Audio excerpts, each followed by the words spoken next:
The Ionic battery arrived, the replacement for the box. Charge up. Okay, it's behaving very oddly, this battery. I downloaded the app on the phone and it looks like that. So I was charging it, I thought I was charging it for a while and nothing was happening. So pressed the starter. All of a sudden all these lights start flashing on the battery. And then for a while it was intermittently charging. Put a lightning bolt in there. There was some amps and power. There's another page here. So I was getting voltage, percentage, and then these two would come on every once in a while. It's telling me how hot the battery is. Claims everything's good. At least there's somebody on the back end here to call if there's a problem. So the charger is now looking better. I can actually feel a bit of heat in it. And the green light is flashing, meaning it's charging and everything. This light went off first, and then these lights went off. Do I have to have a phone running? The charger has gone to a solid green light, which means it's done charging on its lithium mode, and here's the data for the Ionic, 75% charge. It's confusing. Yeah, this is what I mean by intermittent charging. See, it was on just then it's gone off. Is it going to come back on? No? What's it? There we go. Did I miss that? I missed that. Okay, so I've got the new battery on the workbench here, just checking the voltage. It says 13.3. My old Radio Shack says 13.27, so that's pretty accurate. This is my old battery tender one, and I'm going to do a little size comparison here because this one is bigger. I'm just charging this up. I just took it out of the Suzuki, which it just started, so it is working. So height-wise, not including this top bit, that's probably where the boards are, it's actually about the same because it's got these funky feet on there. So height is about the same.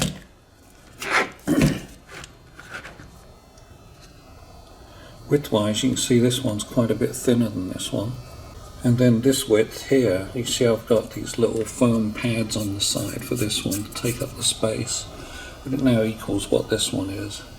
So it's slightly bigger. Let's see what the weight difference is. So the battery tender is 1 pound 12 ounces, well 1 pound 13. The Ionic, just over 2 pounds 13 ounces. It's about a pound heavier. It is heavier, but so there's a good chance just based on the weight that either the plastic case is heavier or there's more battery inside. The pouches are bigger for the 4 cells. Yeah, so here's the Ionic, here's the hole it has to go into.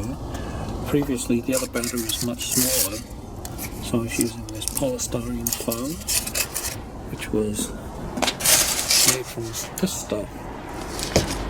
If you recognise this, you probably live in the States. Yeah, it's what they make houses out of. You get it at Home Depot, like Bunneville or something. So you have to pull all this stuff. Oh, that's going to be tight. I'm going to have to use both hands to get that out. Or we could see how it fits. Yeah, it's a little high. I think I'm going to have to take it out and drop it down a bit. So with this large chunk of foam out, it's now sitting in. I think that might actually be a bit low.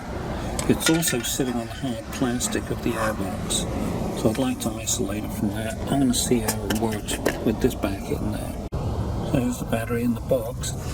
It seems to be a good height. It does slide forwards and backwards a little, so I'm going to get some of my old foam pads out, seeing they didn't supply any.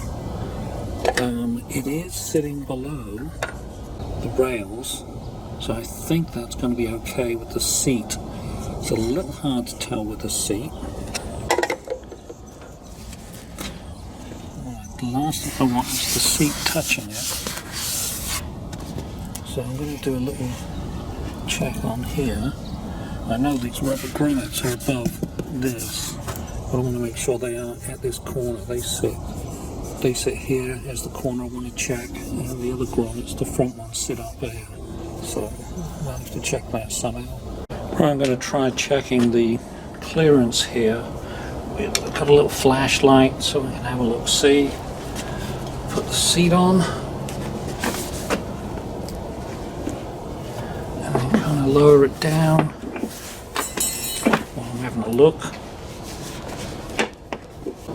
I think it's clear. Looks like it's right between the two. Yeah, it's right between these two. So that's higher than that. I think I'm good because that is lower than these. So I did need to change these caps and put them on the back, as it were, because this is obviously going to reach this side a lot easier than trying to go there, which is the beauty of having 4 of these on the top of the battery, so you can have it in any. It's really hard to get a battery that's backwards. These are fairly tight. I had to lever them off with a small screwdriver, so I'm not going to tape them on or anything like that. I'll just leave them in position. They're pretty tight. We'll see if heat robs them of that. There's a little bit of slack left in the battery. I have to put a couple of foam pads down here. Glue them in place. Got one up here. So I took one of the old blocks, chopped it down like this, and I'm just going to jam it in here. It cuts easily with an X-Acto. We'll see what happens to it. Okay, so there's the little beast installed. Put the rubber in.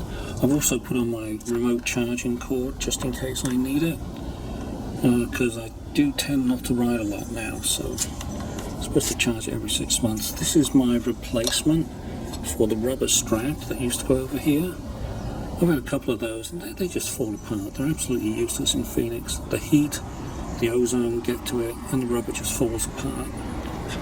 So I made this up out of a windscreen wiper, stainless springs that they put in them. That's what that is.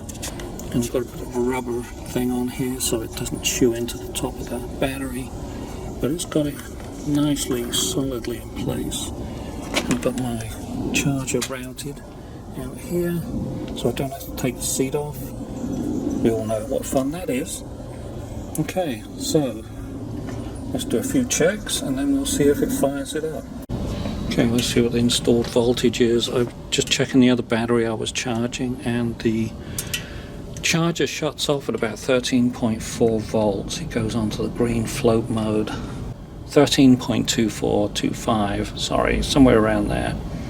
Yeah, that's about where the charger shuts off. Okay, let's see if it spins it over. I'm really not expecting it to start because it's been sitting all summer. So I'm sure the float bowls were empty and all the jets were plugged up. But let's see if it spins. So ignition on. Okay, there. Give it a bit of choke just in case.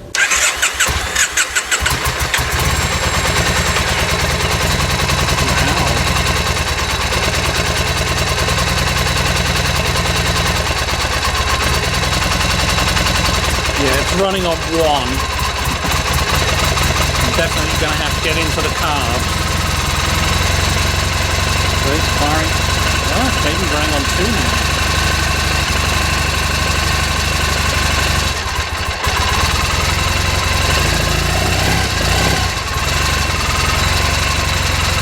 Right, once I get it warmed up, I'm going to do a voltage check. Okay, here it is running at low idle.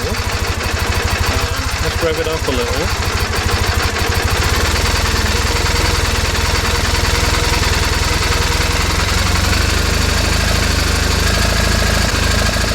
Looks like it's taken a pretty good ampage charge there.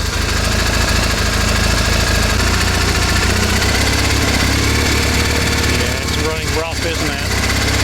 I'll have to get into the carbs.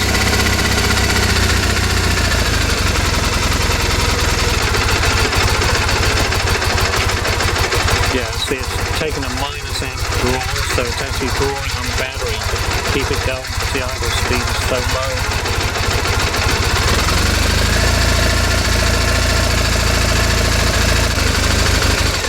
Okay, well, I think it's good. I can put it back together. Here's one last mod I was making. Now that's this piece of vinyl here. I've got a whole sheet of this stuff. Well, I had. I've been using it for all kinds of things. So I put that in place of the rubber on the other bit because it was too high. I went over to all that trouble to make sure this was low enough, and then the other stuff made it too high. So this is going to keep it in. Right then, so all in all, I think I'm quite happy with the battery and the installation. I was a little worried at first because of the emergency start thing, but I believe it was just asleep. So they ship them in the sleep mode. And you hit that button and it wakes it up and it's alive. So it's all good. Should be good for another 8-10 years.